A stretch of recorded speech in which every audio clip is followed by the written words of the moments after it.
Hi. Okay, 3 aircraft to discuss. First one is this one, which I started fairly recently. And I've never built this one, as I'd said. In fact, I've never built any Canberra.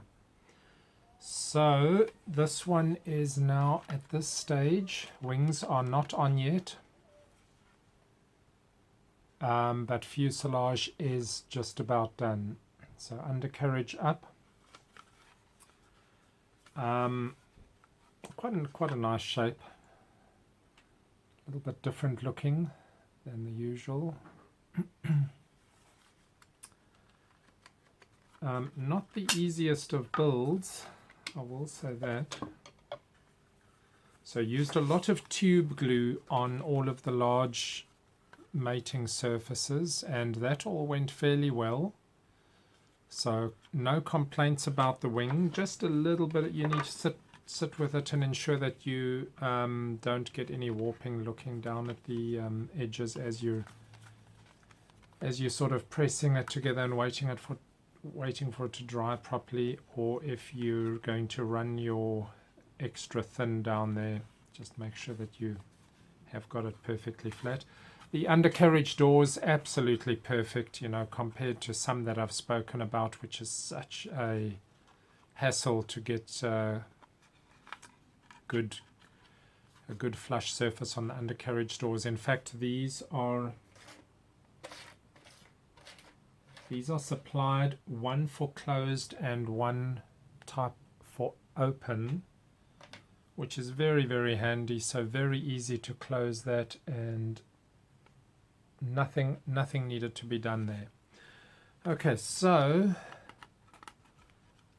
getting those even. Let's just see how I did on that. Yeah, I mean, I'd say about sort of 90% even. They do have locating pins on the wings, which I think for the most part I took off and glued such that everything matched all round. Now, in some builds, it does make quite a difference as to how even that is. But this fits into a flat surface, and it has got a fairly large surface, so it's not the worst if it wasn't touching perfectly. When I get to glue them in. Now, the one of them is actually quite wonky. Just check which one. So that's actually part of what I wanted to speak about. So this one, not too bad. And the other one I think was pretty wonky. So part of that is helped by how good a flat surface you've got. But more importantly, what I'm going to have to do is put on the wing which fits better. Ensure that's a good match. Let that get dry, and then put this one on, and then ensure that I've got symmetry and let it dry at exactly the correct position to get best symmetry. But anyway,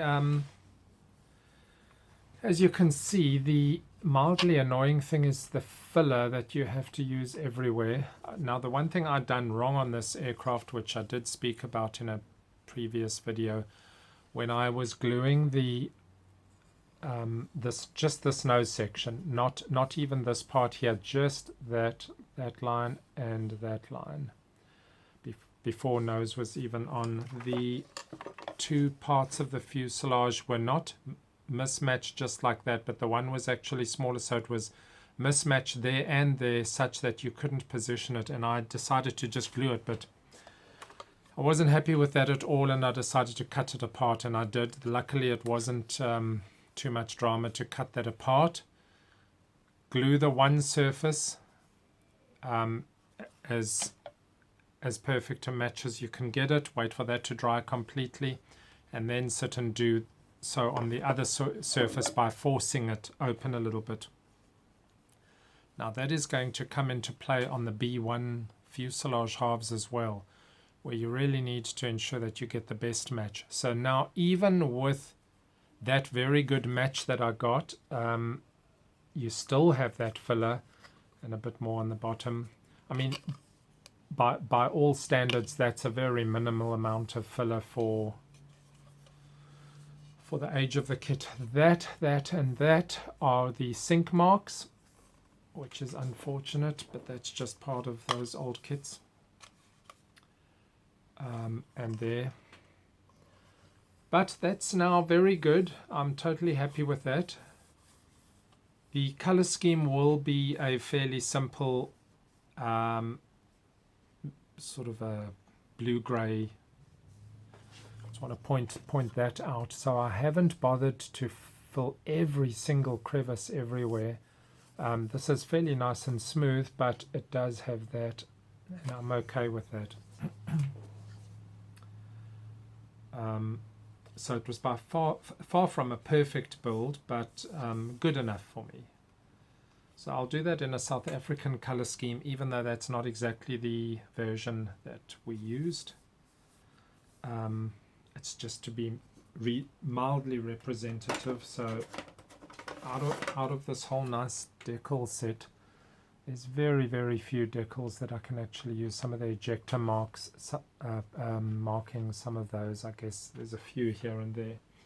But anyway, that's very close to spray time. Okay, then I picked up one that I do have one of these in the bubble, and I don't want to open it. That's part of those that I've got on my wall. I've got about six to eight of them on the wall, which I really like because that's what I was building when I started off. But I got another one now. This one was already opened. And this is my first model ever, as best I can remember, and I'm pretty sure it was, when I was 6 years old, and I obviously made an almighty mess of it. But I wanted to have one of these on my shelf, my 70s shelf, representing my first ever model kit. And I think I did mention I'll try and build it with a bit of glue mess, but I just can't do that. I can't specifically go and mess it up with glue. So I'm going to build it, no paint, build it reasonably. I'm not going to try and mess anything up. And it'll go on the stand. The question is, do I even try and put in the undercarriage? Because I wouldn't have got the undercarriage right as a 6-year-old. I might have sort of partially got that right. But I do want it to represent the starting of my building career.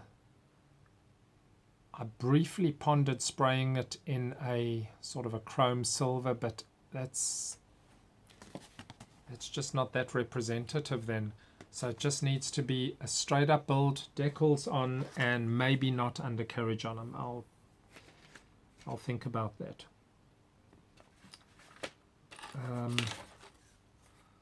I of course can't remember what decals I put on long ago. Probably British, but they wouldn't have stayed on long anyway. At best, I would have, had the most meager of success with decal fixing, and then with all the playing, the decals would have been gone an hour later. So that one is sort of very quick build up at the same time. And this Republic Seabee, which I have spoken about many months back. Very, very simple kit. I can't remember who this was now. Williams Brothers, was it, maybe? There's like, everything's clear, which is very weird. So you've got main wings, just single piece moldings, horizontal stabilizer, single piece moldings, wheels and struts. And nothing on the inside. There's no cockpit detail or anything. Now, I had mentioned previously that I've painted the black just to give it some solidity to the outer painting. I obviously can't paint that area because that's mating surface, but this probably would be good to have a base coat on, a good primer coat. And the masking of those windows with their rounded edges will definitely be a little bit of a challenge, but a very, very interesting aircraft, and I think one that is worth doing up to a standard that you're proud to display on the display shelf. It has got quite a nice, I mean, even though simple, it has got a nice surface, an amount of surface detail that looks good. I was going to try and fit in at least something on the inside so that when you have a bit of view through the cockpit windows and the side windows, that it's not just a black area, it's not just blank.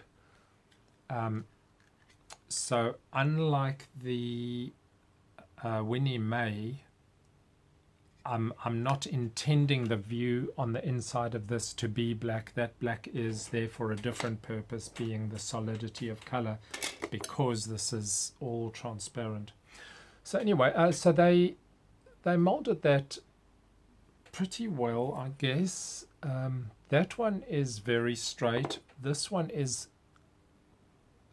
got a bit of a bow in it, which, being clear material, I'm very hesitant to do anything about, and it's very thick. So I think that's just going to have to be the way it is. The propeller is not great. I might replace this with a propeller off something else. Wheels are good, but I'm not having it wheels down, but the wheels are obviously on the side of it. Struts are okay, and there's just about nothing else. So the only thing that stops me gluing the fuselage halves together at the moment is just getting a bit of scratch built cockpit. And I did do a bit of research on looking at the Seabee cockpit.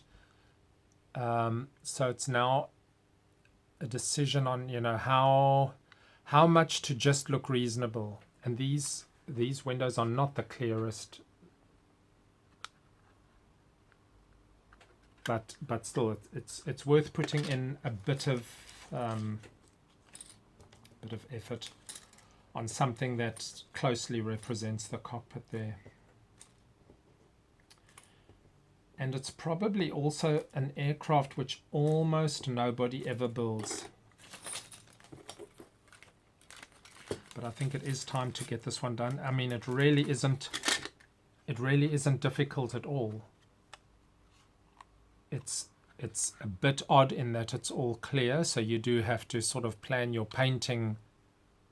But once that's done, once the wings are on, struts are on, you know, there's so little left.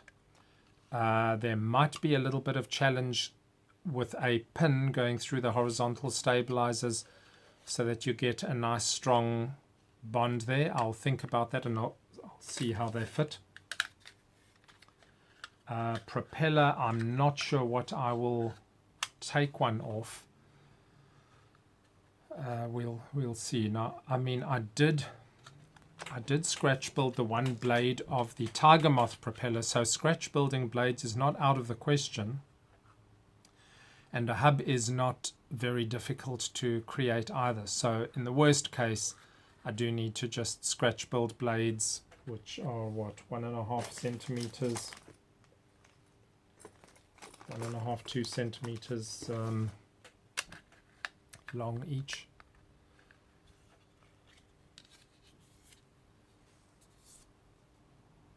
So I guess for the next little while I will be showing you a scratch built floor, scratch built seats. Seats I mean, it's not the most difficult. I was just going to think, what could I steal them off? But it's not the most difficult to make them, especially since you can't see them very clearly through here. A little bit of an instrument console. So I guess that's the next part before this can make any progress. Oh, there is a little cutout for a stand, which I could put on an Airfix stand. Probably actually would look good on an Airfix stand. Yes, maybe I will do that. I'm going to be, similar to this one, the F16 which I showed you, which I just couldn't find right now, that's why I didn't bring it out.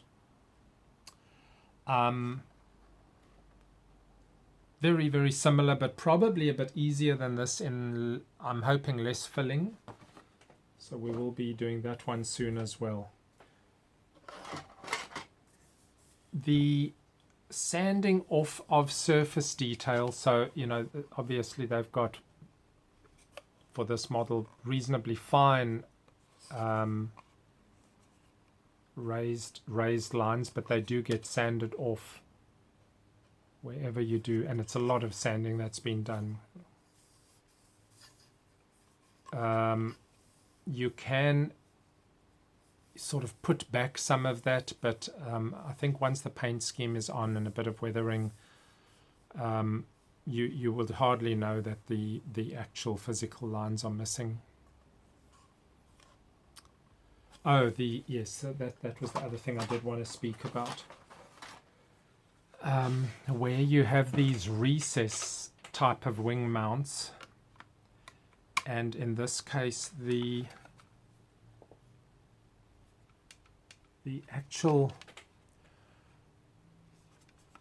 amount of gap that's left over it's not perfect. It's on this wing it's acceptable. I think the two wings were slightly different, and one can do a bit of filler in there, but it's a really, I don't want to be sanding on the wings there as well. This one's got more gap. I'm not too worried about the lower surface, but I don't think I will. I'll accept whatever gap is left over there. I won't do anything about that joint there and that joint there. You can actually see that's a little bit misaligned there. Now it's a very, very tight fit because it fits very tightly with actually quite a good joint, but you do notice that it's not perfectly aligned on its sort of big circumference there.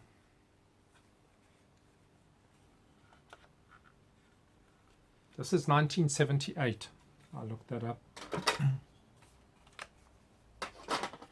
And the other Matchbox, which I have been talking about for quite some time, is that little Aston Martin Ulster.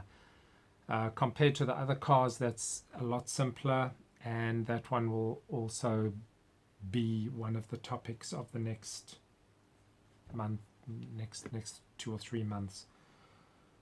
So yes, what I'm doing, apart from the quick builds here and there, is trying to move on a lot of models that I did specifically want to build in my life at all, ever.